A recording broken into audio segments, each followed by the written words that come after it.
Shabbat Shalom, and thank you, Sam.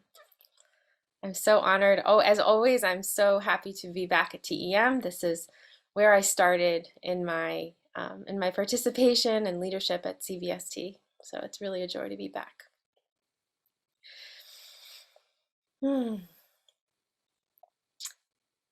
counts and who doesn't count?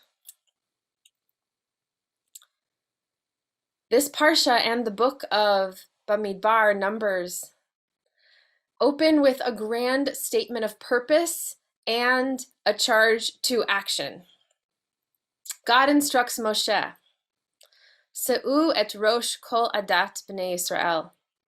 Take a census of the whole Israelite community. For this part of a verse, it seems like indeed the whole Israelite community will be counted in some way, meaning everyone. I'll adjust my tone slightly. Meaning everyone?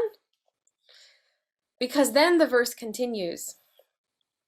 Lamish pechotam leveit avotam bemispar shemot kol zachar legulgelotam. The heads, the leaders of the whole Israelite community will be counted by the clans of their ancestral houses, listing the names, every male, head by head. In the span of just one verse, we know what we probably already might have guessed, that counting Kol Adat B'nai Israel, the whole Israelite community, in the Torah does not mean counting everyone. We next learn that special recording is to be made of those males who are 20 years and older, and Kol Yotzei Tzava B'Yisrael, all those in Israel who are able to bear arms. A practical reason. There was a need to assess the strength of their military forces, perhaps. And Rashi adds another layer of emotional complexity beyond the practical, commenting that God commanded the counting of the Israelites out of affection. Mitoch chibatan lefanav moneh otam kol sha'ah. Because they were dear to God. God counts them every now and then. When they went forth from Egypt, God counted them. This is still Rashi. When many of them were killed in punishment for worshiping the golden calf, God counted them to ascertain the numbers of those left. And when God was about to make the Shekhinah dwell amongst them, the presence of God dwell amongst them, when God commanded them to make the Mishkan, God again counted them. Essentially, Rashi is saying, you count what you love during the important moments, the liberation of the Exodus and the betrayal of the golden calf, and the times when God descended from the heavens to dwell on the earth among the Israelites in the Mishkan. On the one hand, this is beautiful imagery.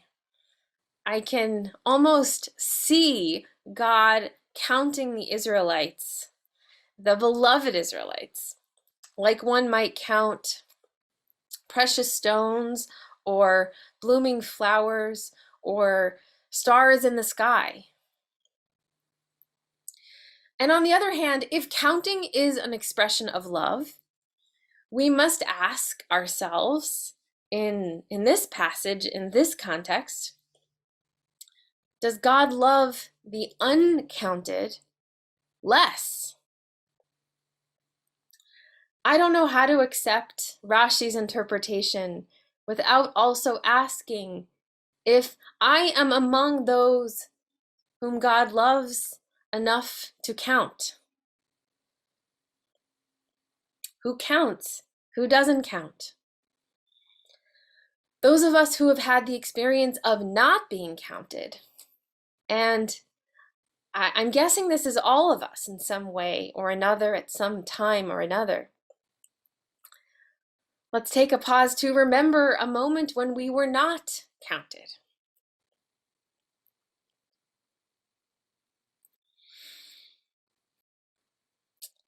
This parsha, which begins with counting, continues from the census of those males 20 years and older who are battle ready, to an outline of the duties of the Levites, to a census of the firstborn males who must be redeemed through a ritual still practiced today called Pidyon Haben, a special symbolic tax on the firstborn males.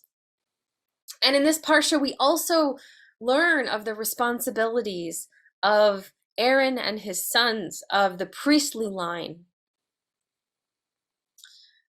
It is no surprise that many feminist and queer Jews who are devoted to Jewish tradition and practice struggle with passages like these in our Torah. So how do we stay in love, or in conversation, if not in love, with this overwhelmingly patriarchal tradition? One response that is understandable and liberating in its own way is simply to get up and leave the room.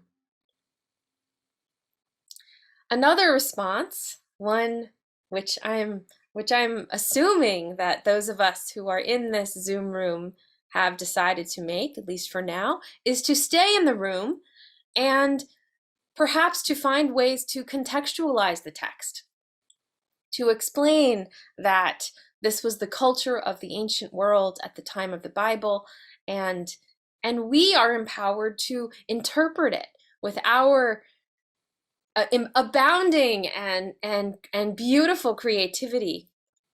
And we can layer our own divinely inspired wisdom onto the text. But to use our skills in only one direction, only as a way to explain, apologize, understand, re-understand the text, and if we do this in a way that censors out or erases through our rereading the most difficult passages until the Torah is changed beyond recognition, I fear that this would be a pursuit that is neither worthy of us nor our tradition. Rereading the Bible in a way that pays no attention to it as a patriarchal text, if we do too good of a job rereading the Torah, it might feel liberating in the moment, but I worry that we might read the Bible as our authentic selves and forget that we also have some responsibility or perhaps some challenge to what would it mean to read the Bible as its authentic self. So then how do we study and teach these texts? How do we teach the Torah?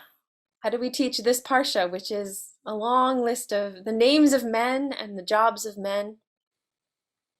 And this Torah, which has also been cocooned and expanded through 2 millennia, at least, of rabbinic interpretation, which until very recently has remained quite patriarchal. Rabbi Ethan Tucker, the Rosh Yeshiva at Hadar, offers 3 models for responding, reinterpreting one of the patriarchal systems in this week's parsha, which is the priesthood, the kahuna. And so I want to share with you his 3 solutions to think about ways that we can respond with authenticity, and also with our commitments to feminism and to a sensitivity around gender and sexuality. And his first response that he is possible is marginalization and elimination of the priesthood. So he writes that if we conclude that the kahuna, the priesthood, is not really redeemable in our contemporary environment, and we ought to embrace a religious approach that seizes on every legitimate opportunity to ignore it and circumvent it. If the priesthood is intrinsically patriarchal, and if our religious mission in the present moment is to include efforts to move beyond such gendered hierarchies, then the priesthood cannot really have a place in our world. So that's number one, eliminate it. His second possible response is maintaining and tolerating a vestige with integrity. So we can say, yes, the priesthood is patriarchal and conflicts with our gender egalitarian values, but its role in the overall scheme of things is relatively minor and can be tolerated as is without it gumming up the larger works. Moreover, its preservation is an important part of connecting us to our past. No millennia-old religion can expect to be a perfect match with any given moment in history. To the extent Judaism was around long before contemporary social reassessments of gender, its rituals will reflect that. As long as these vestiges of patriarchy do not affect the real power structures in the community, this is acceptable, perhaps even positive, for its added authenticity and antiquity. So that was the second solution, to allow that vestige to remain for its connection to the past. This is his third approach. Egalitarianization. To use tools and precedents within the normative tradition to make the priesthood as gender equal as possible, at least in the world in which we experience it today after the temple. This model would push for as much inclusion of Benot Kohanim, the daughters of Kohanim, as possible in the rituals in which Jewish priests continue to play a role. And Rabbi Tucker shares that his own instincts point him towards this third lens, egalitarianization, but that he expects that any eventual embrace of it will be gradual and uneven. And I tend to agree that we should be working towards the egalitarianization approach of those three options. And I'll reiterate my belief that patriarchalism is not a process that we can undo quietly in order to rescue the Torah. And if we reimagine the Torah, and I believe that we can, we must do so without hiding the process of creative transformation that we are undertaking. If we, those of us who sometimes count and those of us who are so often uncounted or discounted, if we are to find a way to make a life of Torah, we must read the Torah as our authentic selves and read the Torah as its authentic self.